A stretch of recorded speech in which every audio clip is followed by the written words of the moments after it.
আমাদের চুল কাফেরদের থেকে নেওয়া, আমাদের সাজগোজ কাফেরদের থেকে। আমাদের মায়েরা আমাদের বোনেরা সাজতেছে বেঈমানকে দেখে দেখে, আমাদের ছেলেরা ডিজাইন করতেছে বেঈমানকে দেখে দেখে।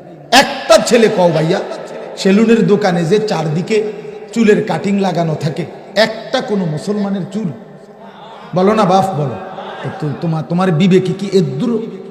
তোমার বিবেকে, তোমার দেমাগের মধ্যে কি শয়তানে মুছছে? হ্যাঁ, তোমার দিমাগ নাই? তুমি মার দুধ খাও নাই?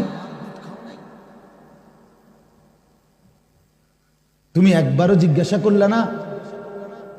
বছরের পর বছর, মাসের পর মাস, একবার ওদিক বাড়াও, একবার এদিক বাড়াও, যাই করো ডিজাইন, কিন্তু সব মিলাইয়া এটা কার থেকে নিল? এভাবে বিবেক মরে যাওয়ার কথা না। আমি প্রায় বলি যে একটা কুকুরের দিকেও যদি কেউ লাঠি আলগি দেয়, কুত্তাটা দৌড় মারে কিনা, তাহলে সে বুঝে এই লাঠি দিয়ে আমারে মারবো, এই জন্য সে ভাগে।